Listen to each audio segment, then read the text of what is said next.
फिर एक चीज़ और बताई उन्होंने, सुंदरकांड का स्थान क्या है कि बालकांड प्रभु चरण, अयोध्या कटि मन मोहे, उदर भयो आरण्य हृदय किष्कंदा सोहे, सुंदर ग्रीव मुखार बिंदु लंका कहलायो, रावण आदि निश्चर कुरजा में सकल समायो। तो सुंदरकांड को 5वें स्थान पर रखा है उन्होंने। बालकांड प्रभु चरण, अयोध्या कटि मन मोहे नंबर 2, उदर भयो आरण्य, आरण्य कांड जो है भगवान का उदर है, और हृदय किष्कंदा सोहे, एक चौथा कांड भगवान का हृदय, और 5वां बनाया सुंदर ग्रीव।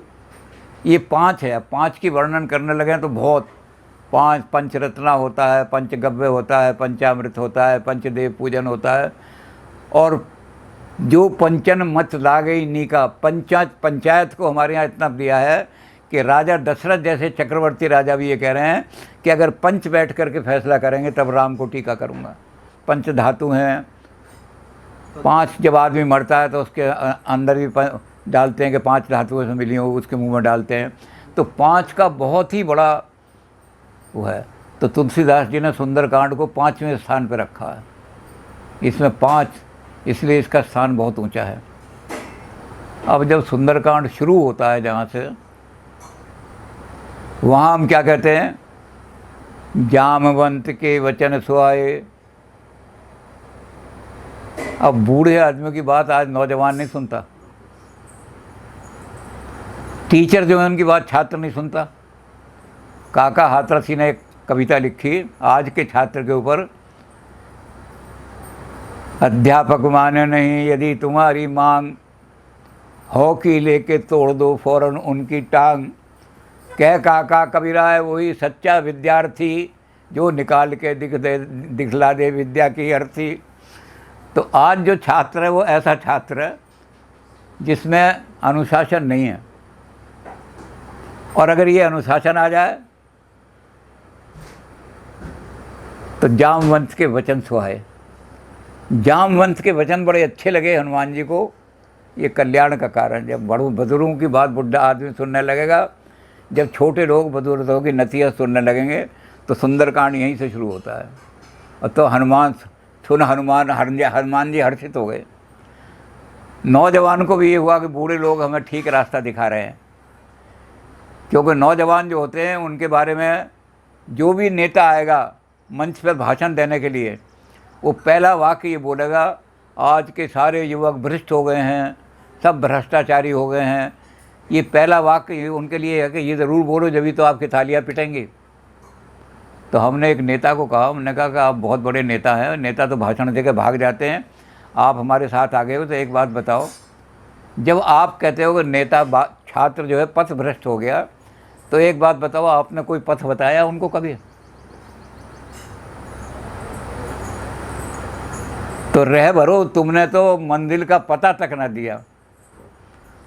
रहबर माने नेता, तुम नेतृत्व कर रहे हो देश का, लेकिन देश को कहाँ ले जाना है, किस जगह ले जाना है, क्या हमारा गंतव्य है, आज तक तुमने छात्र को, नौजवान को बताया नहीं। तो रहबरो तुमने तो मंजिल का पता तक ना दिया, और तुमसे अच्छे तो मेरे मील के पत्थर निकले। ये मील के पत्थर होते हैं, धोखा नहीं देते। ये अम्बाला को जा रहा रास्ता और 40 किलोमीटर है अम्बाला, मंजिल कौन सी है और कितनी दूर है, तो तुमसे अच्छे तो वो पत्थर हैं जो धोखा तो नहीं देते। तुमने तो आज तक यूथ को बताया नहीं। तो हनुमान जी ने लगा कि आज पहली बार हमें ठीक नसीहत मिली है, जब नहीं तो नेता तो हमें कंडेम करके छोड़ देते थे। तो हनुमान जी हर्षित हो गए और हर्षित होकर के चल दिए। अब हनुमान जी संत के रूप में हैं, और खोज किसकी जा रहे हैं, भक्ति का हरण हो गया। भौतिकवाद ने भक्ति हरण कर लिया, और जहाँ भक्ति नहीं है वहाँ शांति भी नहीं होती। शांति नहीं है, सारे में अशांति फैल गई। भौतिकवाद में कभी भी शांति नहीं आ सकती। रावण के यहाँ जहाँ किले भी सोने के बने हुए हैं, सारा भौतिकवाद है हर जगह, तो वहाँ कहाँ शांति मिलेगी। तो शांति को कैद करके अशोक वाटिका में डाल दिया है, और अशांति फैल रही है सारे में। हनुमान जी अब शांति की और भक्ति की खोज में जा रहे हैं। अब शांति और भक्ति की खोज में हनुमान जी को क्या क्या बीच में विघ्न आएंगे, उन विघ्नों को कैसे कैसे पार करना है, तो सुंदरकांड ने सारा ही बताया। सबसे पहले हनुमान जी को कौन मिली? सुरसा नाम अहिन की माता। ये सुरसा जो है ये देवताओं की माता है, मतलब ये सात्विक वृत्ति है हमारी। और ये सात्विक वृत्ति जो है ये अच्छे अच्छे कामों में आदमी को लगाती है, लेकिन जो अच्छे काम में लगता है उसके अंदर लोकेशना बहुत आ जाती है, सुरसा का मुंह फैलता है। फला आश्रम में उन स्वामी जी ने जब अपना जुलूस निकाला था तो 6 हाथी थे और 12 नगाड़े बजते हुए चल रहे थे और 20 आदमी कलश लेके चल रहे थे। अब हमारा जो है 10 हाथी चलने चाहिए और 20 झंडे चलने चाहिए, तो ये सुरसा मुंह बढ़ाती चली जाती है। इस आदमी ने अपना गीता स्कूल में 2 पंखे लगवा दिए हैं और अपने बाप का नाम लिखवा दिया उनकी याद में। हमारा भी लिखना चाहिए, 4 पंखे लगवा दो वहाँ। अब घर में चाहे किसी तरह हो जाए लेकिन अपना नाम चाहिए। तो सुरसा तो मुंह फैलाती है और ये जो लोकेशन है ये आदमी को खा जाती है। सुरसा खाने के लिए तैयार है। तो पहले तो हनुमान जी जो थे उन्होंने कहा कि ऐसे ही करो, सुरसा जस जस सुरसा बदन बढ़ावा तासु रूप कपिल। हनुमान जी ने पहले किया, इसने 100 रुपये दान किए तो मेरी तरफ से 200 लिख लो, इसने 2000 दान किए तो मेरी तरफ से 4000 लिख लो। लेकिन फिर हनुमान जी ने सोचा कि कहाँ तक बढ़ोगे, तो सारा घर ही लुट जाएगा। तो हनुमान जी ने कहा कि अगर इस वृत्ति से बचना है तो छोटे बन जाओ। हनुमान जी बहुत छोटे हो गए। अगर इस वृत्ति से बचना है तो विनम्र हो जाओ, अब्दुल रहीम खान खाना की तरह से झुक कर के दान दो।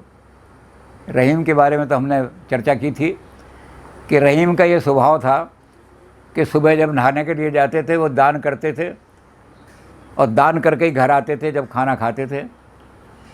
तो गंग कवि ने सुना ऐसा कि वो दान करता है तो ये नहीं देखता किसको दान कर रहा हूँ मैं। तो गंग कवि बहुत प्रसिद्ध कवि थे, तुलसीदास जी के साथी थे और तुलसीदास जी के बहुत सारे प्रश्नों का उत्तर भी गंग कवि ने लिखा है। तो गंग कवि वहाँ पहुँच गए। रहीम जो थे नहा करके और दान वान करके चलने वाले थे, वो गंग खड़े हो गए। गंग ने जाके कहा, सीखी कहाँ नवाबजू ऐसी तीखी बेन, ज्यों ज्यों कर ऊंचा करो त्यों तो नीचे नैन। जिसका हाथ ऊपर होता है वो कभी गर्दन नीचे नहीं करता, वो तो अकड़ के चलता है। आज मैं 5000 रुपये दान करके आया हूँ और तुम्हारा ये है कि जब दान करते हो तो नीची नैन हो जाते हैं। ये क्या, ये तुमने ये नई अदा कहाँ से सीखी है? तो रहीम ने ऊपर मुँह उठाया, अरे इतना बड़ा कवि, इतना विश्वविख्यात कवि गंग और मेरे यहाँ। तो कहने लगे मैं भी कुछ मांगने आया हूँ। तो कहने लगे मुझे पहले ये बताओ ये अदा कहाँ से सीखी? तो रहीम कहने लगे कविराज आप तो जानते हो कि देनहार कोई और है, वो भेजत है दिन रैन, और लोग भरम ऊपर करें तासे नीचे नैन। कहते मेरे पास कोई घर में मेरे सोने की खान थोड़ी लगी हुई है। देनहार कोई और है, किसी दिन 400 की इनकम हो जाती है, किसी दिन 200 की होती है, किसी दिन 100 की इनकम होती है। तो देनहार तो वो है, देनहार कोई और है, वो भेजत है दिन रैन। तो वो दिन रात मुझे देता रहता है, मैं उसमें से दान कर देता हूँ। लेकिन लोग इतने मूर्ख हैं कि जब बाहर जाते हैं तो कहते हैं आज रहीम ने हमें 50 का नोट दिया, आज हम घर में बच्चों के लिए रसमलाई ले जाएंगे। दूसरा कहता है आज रहीम ने हमें 20 रुपये दिए, आज बच्चों के लिए आटा ले जाएंगे। तो कहते हैं जो जाते हैं यहाँ से निकल कर के वो मैं उसका नाम तो लेते नहीं कि उस भगवान ने आज मुझे 20 रुपये दिए, 50 रुपये दिए, उसकी कृपा से मैं मिले, मेरा नाम लेते हैं। तो इसलिए शर्म मुझे आ जाती है कि मैं कहाँ से दे रहा हूँ, मेरे पास अगर भगवान नहीं भेजेगा तो कहाँ से, घर में से थोड़ी दे दूँगा मैं। तो कहते लोग भरम मुँह ऊपर करें, लोग मेरा नाम लेते हैं तासे नीचे नैन, इसलिए मेरी आंखें नीचे हो जाती हैं। तो हनुमान जी भी छोटे बन गए और छोटे बन के इसके मुंह में घुस के बाहर आ गए,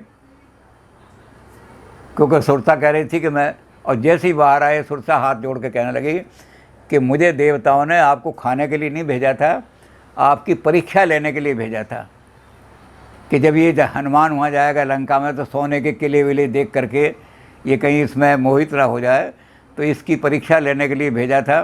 तो तुम परीक्षा में सफल हो गए, राम काज तुम ही करोगे और कोई आदमी नहीं कर सकता।